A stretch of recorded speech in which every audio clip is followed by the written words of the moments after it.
Selamat pagi kawan-kawan, dimanapun kawan-kawan berada.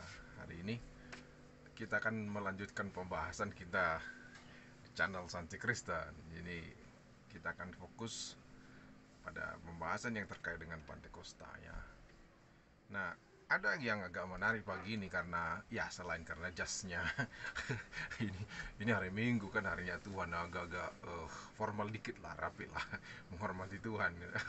No, itu bercanda aja. Jadi um, saya ditanya oleh beberapa lah teman-teman baik itu yang di luar GPDI, yang masih kelompok Pentakosta. Misalnya ada yang dari Bethel, misalnya ada yang dari gereja-gereja lain lah yang mencoba untuk menanyakan, lah kenapa tidak GPDI atau gereja-gereja kita yang Pentakostal udah pakai pengakuan iman rasuli aja ya, itu aja kan cukup, jadi nggak banyak keributan-keributan katanya. Nah, saya pikir mungkin saja di kelompok-kelompok tokoh-tokoh GPD atau orang-orang GPD di daerah tertentu atau dosen-dosen tertentu, tokoh-tokoh tertentu dimanapun, um, mungkin saja terbersit seperti itu di dalam pemikirannya. Tapi coba sebentar kita kita renung-renungkan dulu, keinginan atau tuntutan mungkin, atau apalah, atau mungkin saja di daerah tertentu yang menginginkan sudah pengakuan iman rasuli saja, bikin ribut itu pengakuan iman dan lain-lain. Saya ingin mengatakan seperti ini, teman-teman harus paham juga bahwa um, ada banyak pengakuan-pengakuan ya. Sesudah pengakuan iman rasuli itu kan yang di konsili Nisea dan yang lain-lain itu, sesudah itu masih banyak pengakuan-pengakuan yang masih di dalam satu gereja yang kudus dan di bawah pemerintahan, dalam arti struktural gereja Katolik pada masa itu ya, sebelum Martin Luther menggalang reformasi gereja di abad pertengahan. Jadi abad abad abad pertama, bukan abad pertama, abad klasik Kristen itu kan memang masih banyak pengakuan-pengakuan. Jadi sebetulnya kalau dikatakan ayo merujuk kepada pengakuan iman rasuli saja, pengakuan konsili Nisea saja, tak juga menjawab persoalan. Karena jangan-jangan saya hanya bertanya, sebetulnya ide itu muncul dari mana ya, perlu juga dipahami. Jadi jangan asal, poinnya jangan asal asal mengusulkan sesuatu, menghendaki sesuatu sebelum benar-benar tahu pengakuan iman atau credo di gereja masing-masing. Itu kan bisa berakibat fatal gitu. Karena di kelompok Katolik sendiri, Kristen Arus Utama sendiri, mereka pun tidak apa ya, mengakui itu, tapi tidak menjadikan itu satu-satunya sumber dogmatik mereka, tidak juga. Buktinya misalnya Raja Henry, berdirinya gereja Anglikan di Inggris itu, ketika Raja Henry itu, karena kan dia mau menikah lagi, cerai dengan istri pertama, lalu karena ditentang oleh gereja, maka mendirikan gereja Anglikan di Inggris. Dan um, Raja Henry itu menjadi apa namanya, seperti paus baru di dalam gereja Anglikan itu, yang dia satu ketua dari gereja Anglikan itu, walaupun memisahkan urusan gereja dengan negara itu. Dan itu contoh gereja Anglikan ya. Terus nanti gereja Presbyterian juga, dan gereja-gereja yang lain banyak sekali pengakuan-pengakuan. Gereja Belanda juga punya pengakuan iman sendiri, gereja-gereja yang lain. Jadi kembali ke pengakuan iman dalam artian yang dibuat oleh bapak-bapak gereja yang mana, itu juga perlu dipahami sebetulnya. Nah, menurut saya boleh diusulkan yang begitu-begitu itu, asal memang sudah tahu apa sih sebetulnya pengakuan gereja masing-masing. Itulah alasan yang mendorong saya sebagai sarjana Pantekosta yang meskipun tidak duduk di struktur organisasi gereja ini secara struktural, bukan karena GPD tidak mau mengajak saya, bukan ya. 2017 kan GPD bersidang musyawarah besar, hasilnya Pak Pendeta Dr. Johnny Weol jadi ketua umum, GA Panjaitan menjadi ketua satu. GA Panjaitan kan ketua kami di sini di STT Salatiga. Saya dipanggil ke rumah untuk menduduki jabatan, salah satu jabatan di sana, di yang mengurusi soal pelayanan mahasiswa. Tapi memang saya merasa biar orang lain saja, teman-teman yang lain, karena saya sedang mengurusi Jungle School, ingin bergerak di bidang pendekatan akademik, bukan struktural gereja. Artinya bukan karena GPD itu jahat dengan saya, atau saya tidak dapat jabatan lalu sakit hati, lalu macam-macam, seperti ada oknum-oknum tertentu di organisasi ini harus jujur saja mengatakan demikian. Tidak, saya hanya ingin berkontribusi untuk ayo coba selidiki dulu, gali dulu kuburan sejarah gereja kita. Jangan sampai karena tidak tahu lalu dipengaruhi oleh silaunya ilmu-ilmu teologi dari kampus-kampus lain, ilmu-ilmu asing dalam artian yang bukan DNA Pantekostanya, yang tak ada hubungannya sama sekali dengan keilmuan di GPD. Lalu itu mau dipakai semua mengobrak-abrik dignity kita sebagai orang Pantekosta. No, ini video bukan untuk gerakan melawan, tetapi untuk penyadaran saja. Seperti di video yang lalu saya sebutkan,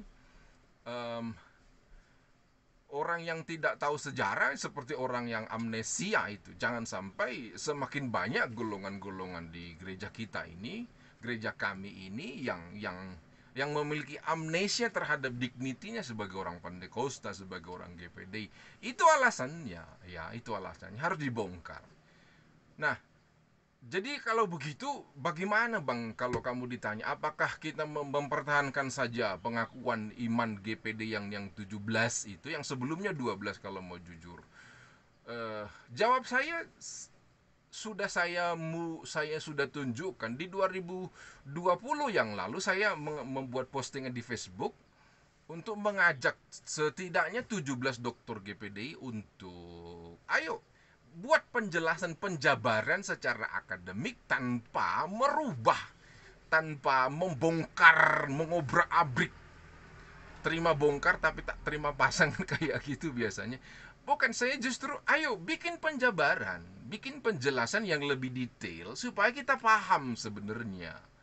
Itu sudah sih, akhirnya kan ada, saya tulis di papan tulis kecil saya itu, teman-teman yang kebagian di tugas lah bersama-sama saya sebagai editornya, walaupun belum selesai ini project ini, direncanakan di bulan Maret sebelum tanggal 30 ini selesai, tapi ternyata oleh karena kesibukan belum jadi itu, tetapi terus berproses. Saya sendiri sudah selesai bagian yang butir ketujuh pengakuan iman GPD soal soteriologi keselamatan sudah.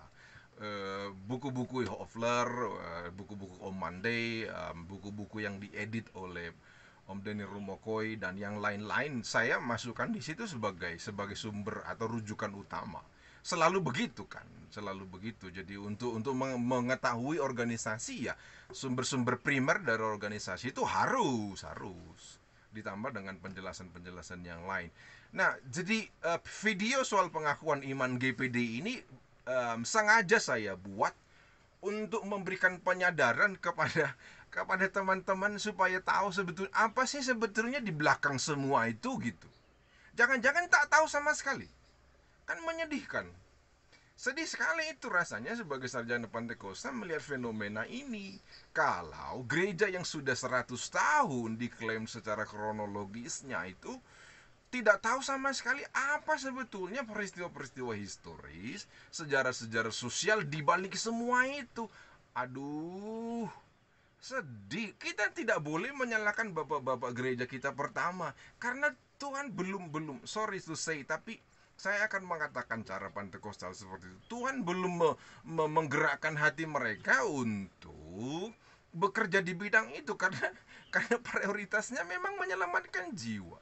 Prioritasnya adalah membangun gereja, membangun ministry, menginjil dan yang lain-lain. Ada sekolah Alkitab. Tahun 32 kan sudah ada sekolah Alkitab di Malang itu, di Surabaya, NIBI sebelumnya 1926, Van Hessel sudah melakukan studi-studi Alkitab di gereja. Terus di Manado sesudah Jul Repi balik ke sana, sesudah tidak lagi bekerja di industri minyak di Wonokromo Surabaya, itu sudah mengadakan kursus pelatihan hamba Tuhan dengan cara yang mantap.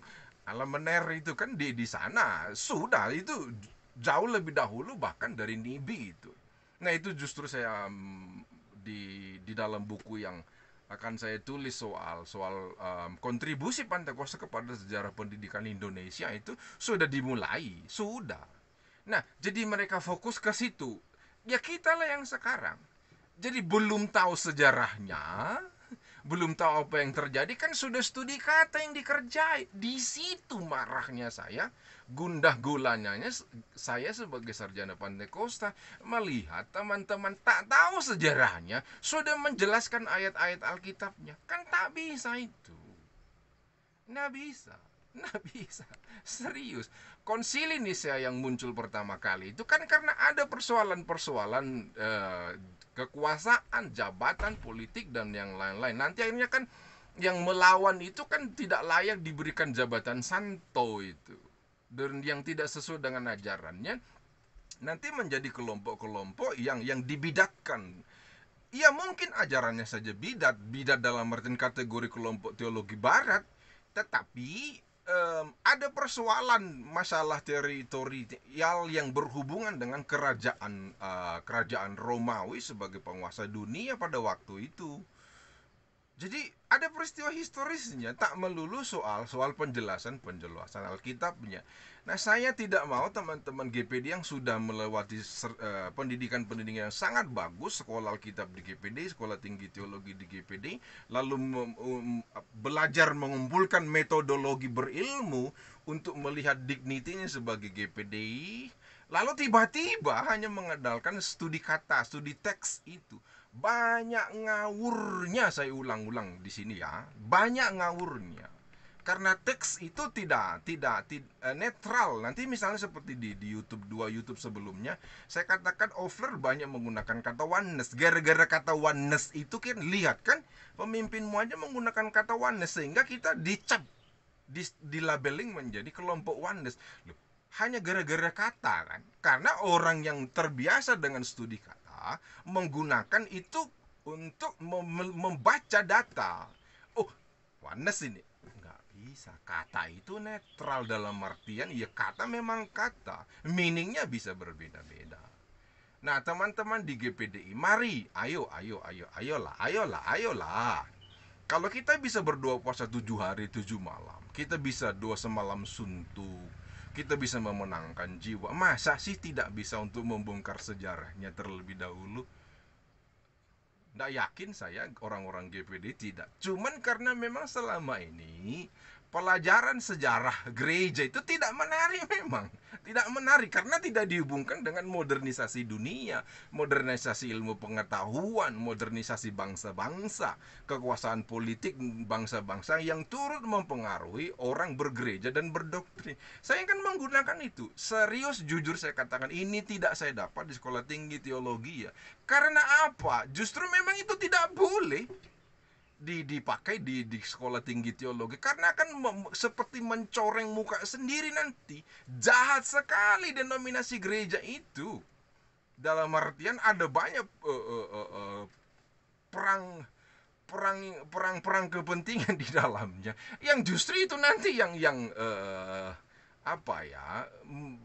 berakibat pada berdirinya sekolah-sekolah tinggi itu. Jadi masa sekolah tinggi kita ini berdiri gara-gara kita dulu bunuh-bunuhan dengan kelompok lain? Kan tak mungkin itu dijelaskan. Sesuatu yang alamiah saja. Saya tak peduli dengan itu semua, supaya kita tahu, dalam artian tidak peduli itu untuk ayo nyatakan kebenaran. Ayo nyatakan kebenaran. 100 tahun GPD itu menurut saya refleksinya yang paling sederhana bagi saya. Ayo bongkar, gali kubur GPDI, gali kubur Pantekosta untuk menyingkapkan kenyataan. Nah, pengakuan iman itu menurut saya adalah salah satu upaya metodologis yang saya pakai dengan kesarjanaan doktoral saya dengan social scientist itu untuk membongkar data, mengungkap data untuk apa namanya ya, memilah-milah lalu merekonstruksi ulang mana-mana yang sebetulnya cocok pas untuk GPD untuk menguatkan identitasnya. Jadi jikalau doktrin atau bukan doktrin, pengakuan iman itu diganti, dirubah kepada pengakuan yang oleh orang lain pun ditinggalkan, bagaimana kira-kira? Coba teman-teman pikirkan sampai ke situ itu. Nah, di teman-teman yang saya ajak untuk menulis buku apa saya sebut dengan teologi sistematika GPDI, karena memang nanti pengakuan iman itu adalah core value. Jadi ya pengakuan credo kan, dalam bahasa Inggris kan pengakuan iman creed. Credo itu kredonya kita memang itu. Itu loh. Nah, walaupun nanti kredonya itu kan kalau kalau dikritik secara akademik, lihat yang saya sudah sebutkan kemarin pasal butir 1 itu bicara soal ke sumber otoritas tertinggi dari Kristen secara global yang juga diakui oleh GPD, yaitu Alkitab. Yang 2, 3, 4, 5 itu kan menguatkan soal ketuhanan, menguatkan soal Yesus itu keselamatan, Yesus itu Tuhan satu-satunya yang bisa menyelamatkan umat manusia dari dosanya. Gereja-gereja lain punya tafsir tersendiri, silahkan. Agama-agama lain punya tafsir tersendiri soal itu, silahkan. Tetapi justru karena ada pemahaman yang berbeda dari kelompok lain sudah disebutkan Ofler, maka pengakuan-pengakuan iman di kelompok Pentakosta global itu dia fokus kepada itu. Ya, itu di nomor 5. Nanti agak melompat. Perhatikan nanti pasal 6 sudah soal sakramen kan, butir 6. Kami percaya baptisan air. Kan sudah langsung sakramen. Terus nanti butir 7 soal soteriologi kan. Nah, jadi terus 8 sudah juga soal karunia-karunia roh. Itu sudah masuk pada hal-hal yang eklesiologis, teologi praktika di dalam bergereja, menggereja. Terus 9, 10, 11, 12 itu kan sampai 11 itu sudah teologi praktis gitu. Nanti di 12, 13, 14, 15 sudah nanti masalah eskatologis. Coba perhatikan struktur berpikir, ide-ide nalar ilmu pengetahuan di balik pengakuan Pentakosta itu sesimpel itu kok dibuatnya. Pasal 16 itu sudah pertemuan ibadah kan. Jadi ada yang melompat, harusnya 16 kalau bicara yang secara sistematis berpikir, 16 mestinya masuk ke kelompok yang 7, 8, 9, 10 tadi itu, karena itu praktika, dogmatika dia.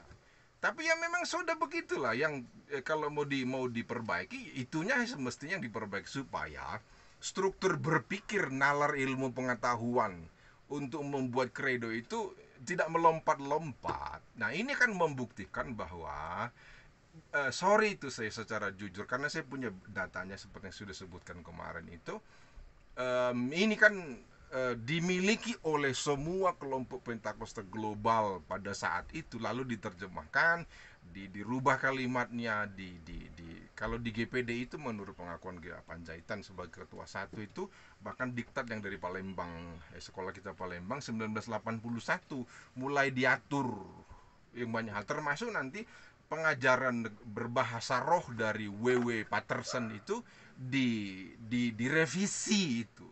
Bukan saya yang bilang, saya hanya menjelaskan ulang di sini teman-teman. Agak aneh memang, saya bukan pengurus di GPDI, bukan maksud dalam arti saya tidak menduduki jabatan tertentu, saya hanya dosen di Sekolah Tinggi Teologi Alkitab Salatiga sejak 2007. Tetapi kalau nanti dibilang kecintaan kepada GPD terlalu mengada-ngada, tetapi realitanya memang seperti itu. Ya, realitanya memang seperti itu.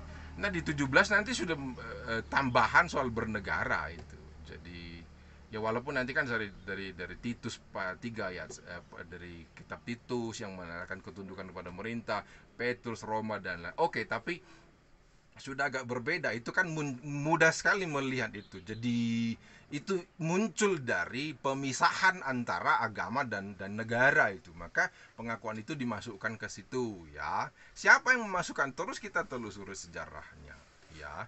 Teman-teman di GPD pun yang senior pun nanti ditanya, ini sejarahnya bagaimana sih? Siapa sih yang membuat ini menjadi seperti itu?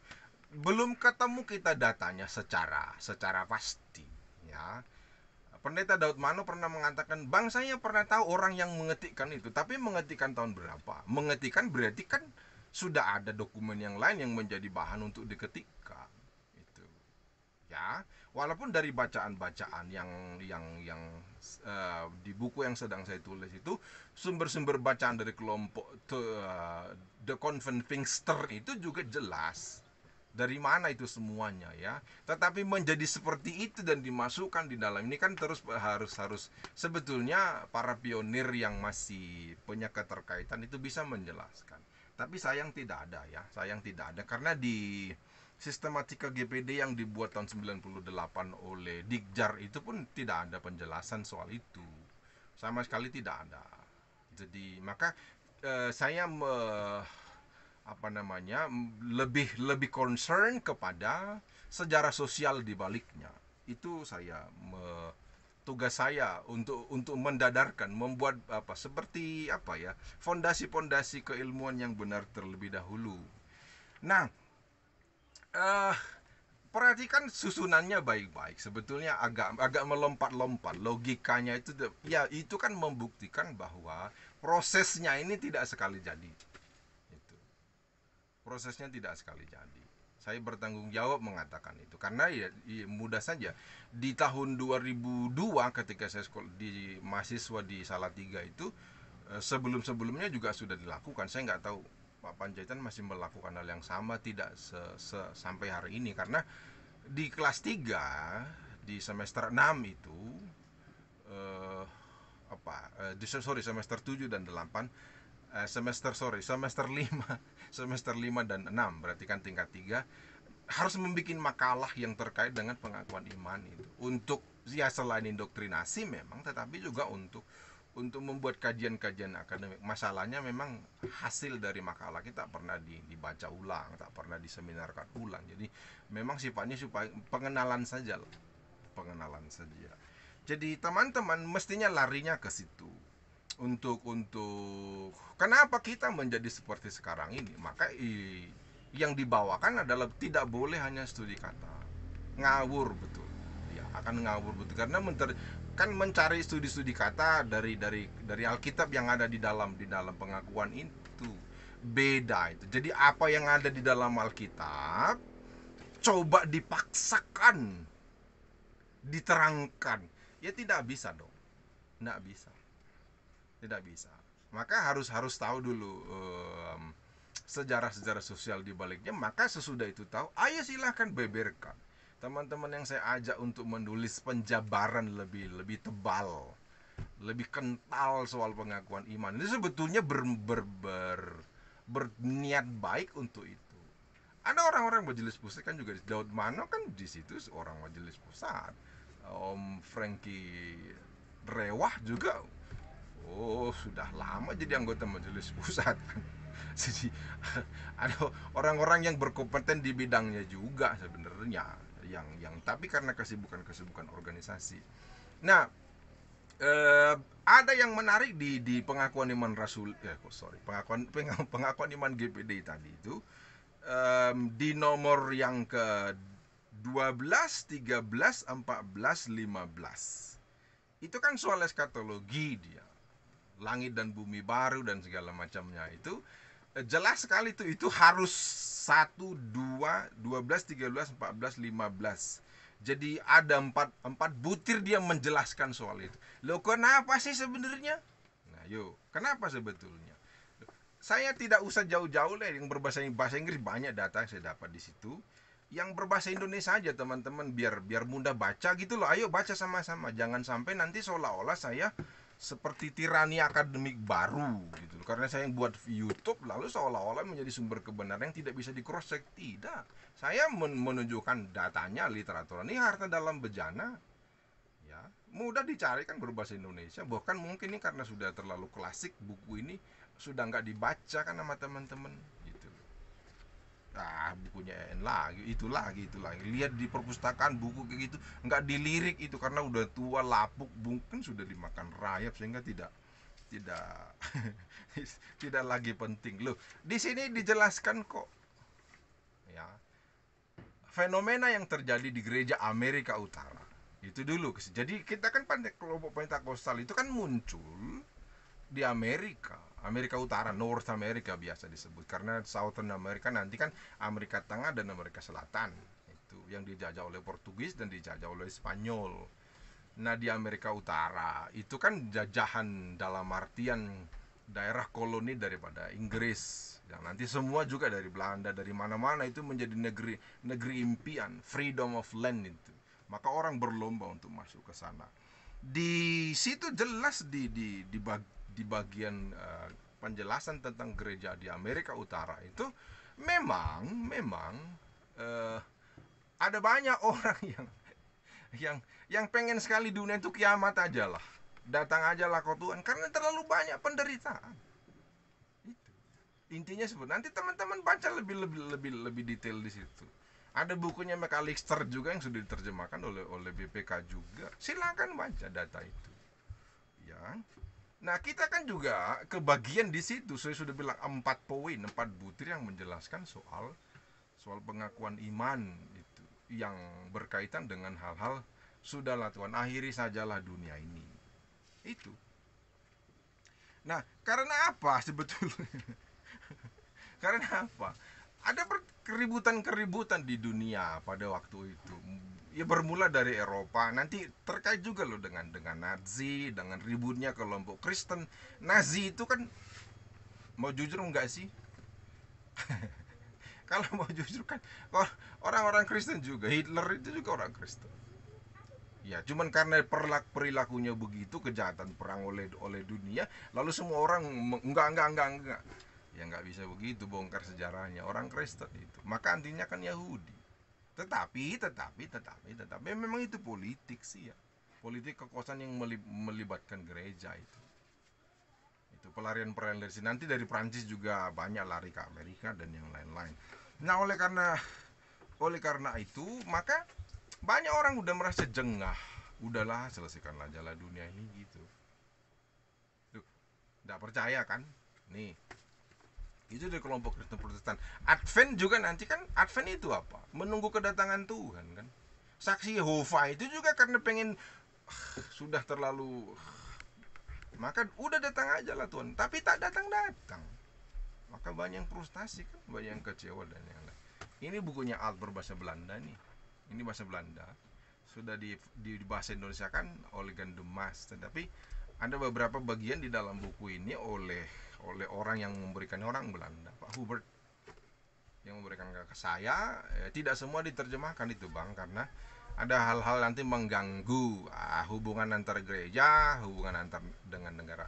Hai ini anak saya, anak cewek cantik, sehingga tidak diterjemahkan semuanya. Nah, juga karena di tahun 1942-45 Jepang masuk menghabiskan semua hasil pekerjaan misi dari, bayangkan tahun berapa Portugis Spanyol masuk ke Indonesia bagian timur, habis semua oleh pekerjaan Jepang, hanya 3,5 tahun kan, habis semua itu. Maka dianggap, oh inilah masanya ini. Pak, di sini ada loh, di sini ada. Inilah waktunya Tuhan itu.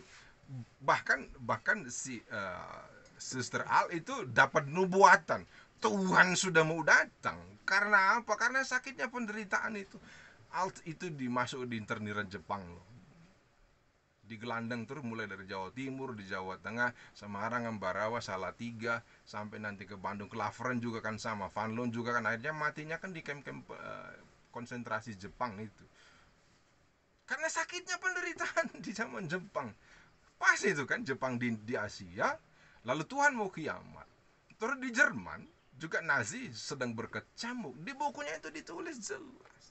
dianggap Hitler itu adalah antikris karena dia memang Kristen.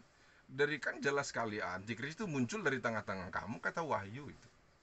Lah, jadi landasan-landasan teologis yang berdasarkan studi kata, studi teks itu mendukung ide-ide di balik otaknya mereka yang mereka pikir itu dahulu itu sudah itu Roh Kudus yang berbicara. Jelas di sini.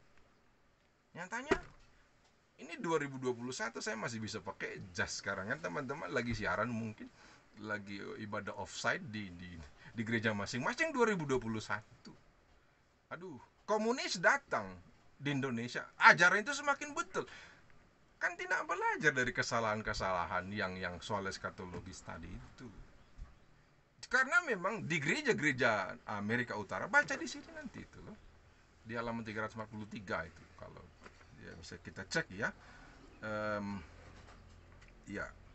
Gereja-gereja sejarah gereja di Amerika Utara 345. Jadi sangat senang berbicara soal eskatologis. Ya karena mereka lari dari Eropa. Susahnya penderitaan di negara masing-masing. Belum nanti Rusia juga kan, komunis datang di Rusia itu dihabisin semuanya itu. Jadi ayat-ayat jelas itu yang paling dekat ya. Alt misalnya, baca bukunya silahkan berbahasa Indonesia ada. Saya dapat yang saya pegang berbahasa Belanda deh, biar sumber primer. Terus nanti teolognya GPDI dalam hal ini William Henry Offer juga mengatakan hal yang sama kan, peta zamannya itu loh, sesuatu yang make sense saja, simple saja itu masuk akal. Kenapa? Orang Battle Temple di Amerika itu juga mereka wajib perang loh, di perang dunia itu. Ayatnya jelas, bangsa-bangsa akan bangkit melawan bangsa-bangsa. Loh, orang yang membaca kitab suci itu ini sedang berperang juga kan. Jadi landasan-landasan ideologiknya itu ide-ide jelas. Kita sedang berperang ini, perang mereka uji militer. Udah memang Tuhan sudah mau datang ini. Aduh, Tuhan sudah mau datang karena mereka juga ikut perang. Itu sesuatu yang masuk akal saja. Maka ajaran-ajaran itu diyakini betul secara teks studi Alkitab. Aduh, please tahun 75 jemaat di Tesalonika juga sudah mengatakan hal yang sama. Sampai Paulus marah. Pemalas kalian semua, kalau nggak mau kerja karena kalian pikir Tuhan mau datang, udah jangan kasih makan. 2 Tesalonika 3:10 kan berarti itu. Yohanes baca di kitab Wahyu itu berapa kali, lebih dari satu menurut saya. Yohanes pun keliru yang menerima wahyu loh. Tuhan itu mau datang, dikiranya Tuhan sudah mau datang, itu di depan wajahnya dia berdiri. Bahasa gampangnya, salam hai yang dimuliakan. Malaikatnya bilang, Om, bukan, you justru lebih mulia dari saya cuma malaikat. Bangun, jangan sembah saya, katanya. Itu Yohanes sih penerima wahyu loh. Iya kan? Jadi kalau ada orang Pantekosta, ada orang GPD yang melakukan studi teks, hati-hati om, hati-hati om, jangan sampai nanti kita dianggap sesat lagi sebelumnya. Ya kan, sebelum tahun 2000 itu kita sudah lama dianggap salah ajarannya. Nanti kalau saya bilang sesat, banyak yang resisten kan. Kenyataannya memang kalau jujur bersejarah di kelompok-kelompok pendeta-pendeta GPD yang angkatan-angkatan lama lah, tak usah sebut nama, nggak enak kan, bagaimanapun harus dihormati. Kesalahan ya semua orang bisa salah kan. Nah di buku yang ini nih, ayo bisa di download, diunduh, dijelaskan kok yang soal eskatologis itu kan. Coba ya, saya baca ya di sini. The third and the last of the dispensation of time is the dispensation of the Spirit, like its two predecessor. Jadi sudah kan tiga kajian peta zamannya GPD kan, 3 gunung-gunung itu kan, 2000 itu ya, itu maksud saya. Nah disebutkan like it is two predecessors. It is exactly 2000 years of time. It is exactly, ini orang Nottingham menulisnya dengan bahasa Inggris natif ya. It is exactly itu nggak ada keraguan sedikit pun. Nanti ditegaskan ulang. Of time, and there too no possibility of guessing work here. Saya baca ulang. Like it is two predecessors, it is exactly 2000 years of time. And there too no possibility of guessing work here. Ayo. Jadi tahun 2000 memang hitungannya itu. Bang tidak bisa bang, hitungannya kan dimulai dari Yesus mati di kayu salib. Tahun Masehi itu dimulai dari Yesus lahir atau Yesus mati. Teman-teman jujur lah. Ayo kan, ya bilang aja keliru-keliru. Alkitab itu ditulis secara jujur, orang bunuh-bunuhan, mati-matian, mertua eh, tidur kawin dengan anak mantu ditulis supaya kita nggak mengulangi. Daud dengan cara konspirasi kejam menyuruh orang perang supaya dapat vagina istrinya. Uria itu ditulis di situ jujur, harusnya begitu kita. Ini pun saya senang itu tidak dihapus oleh pembukunya ini supaya kita tidak keliru kan. Itu maksudnya. Ya. Jadi jelas sekali di situ tulisannya. Nanti di sini juga ada itu di buku yang kuning juga ada. It is exactly nggak ada apa namanya, nggak boleh ragu katanya ini sudah pasti. Ya wajar lah, saya sudah bilang. Orang-orang Bethel Temple nanti lihat loh, Bethel Temple di websitenya mereka ada foto-fotonya mereka ikut perang wajib militer itu. Jadi sesuatu yang masuk akal gitu. Nah makanya memang social science itu dipakai untuk membongkar sejarah gereja masuk akal. Jadi ada pengalaman personal yang turut membentuk khotbah kita kan, iya kan. Misalnya kesaksian saudara-saudara, mobil saya dicuri oleh orang, lalu oleh karena kuasa Tuhan kembali lagi, bahkan dapat 10 lagi mobil baru, saudara-saudara. Pengalaman kan, sesuatu yang oke saja, there's nothing wrong with that, just keep going with that, but be careful. Mungkin you salah karena pengalaman akhirnya terlalu menonjol menjadi kredo kan. Ada gereja tertentu yang bisa cium-cium di sana, lalu itu dianggap menjadi pengalaman lalu itu jadi dogmatik ke gereja. Nah, kelirunya kita itu di situ menurut saya. Nah, saya harus kasih contoh yang agak ngeri-ngeri sedap lah supaya teman-teman langsung, oh iya ya, kalau nggak gitu nanti nggak ada pertobatan kedua ini secara akademik.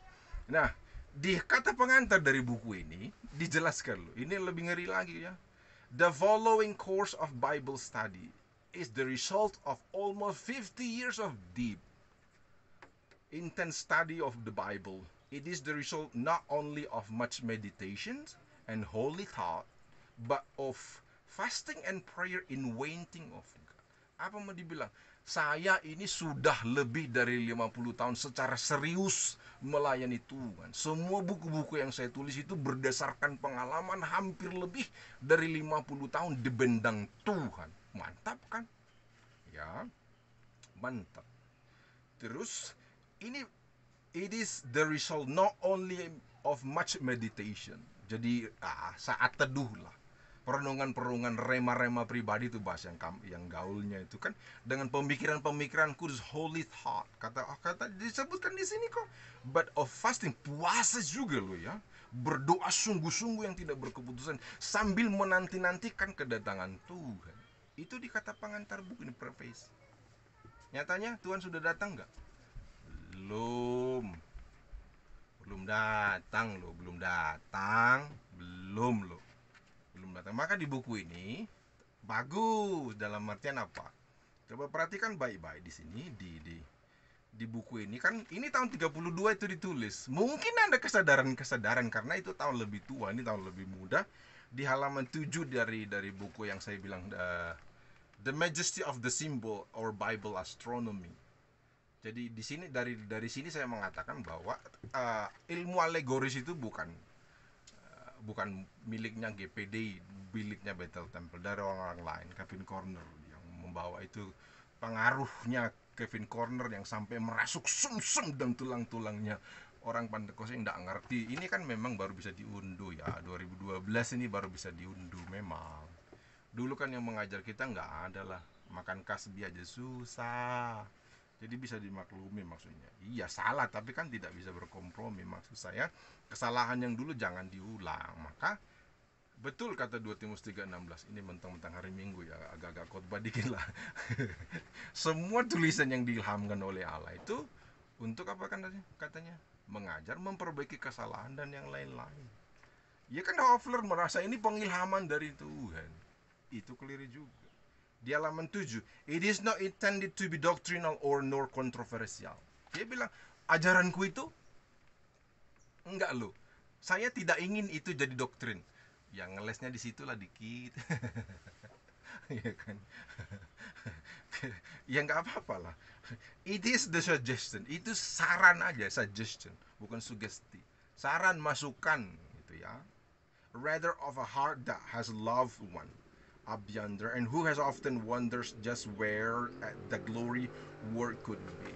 Semoga saja pengajaran-pengajaran itu bisa menjadi membawa kemuliaan bagi nama Tuhan katanya. Tapi kan ini tahun 33. Sebelumnya tahun 30 bilang yakin Tuhan itu 2000 itu katanya. Saya sudah berdiskusi soal itu kepada ketua 1 GA Panjaitan di meja makan beberapa hari yang lalu. Iya, memang ada tulisannya kayak gitu. Ada om, saya bilang. Ya itu bukunya saya sudah bacakan di sini supaya apa namanya ya, peta zaman itu apa sih Bel kalau begitu maksudnya? Kaitannya dengan pengakuan iman GPD yang 4 butir tadi yang menekankan soal eskatologis kedatangan Tuhan. Jangan itu dibuat seperti ilmu eksak. Itu seperti Matius pasal-pasal terakhir itu, seperti untuk mengingatkan kedatangan Tuhan itu seperti pencuri. Ayo siap sedia itu. Kapan datangnya Tuhan Yesus pun jujur dia, aku nggak ngerti loh. Anak manusia nggak tahu. Kalau disuruh datang ya datanglah aku, kata Tuhan. Kata Yesus kan bagus.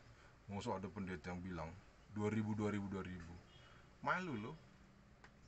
Bagi orang yang mau terbuka dengan kritik, saya percaya Dignity GPD itu juga hasil dari hajaran, hasil dari gemblengan, hasil dari pertandingan teologis, wacana-wacana ilmiah yang akhirnya mungkin saja kita babak belur hari ini.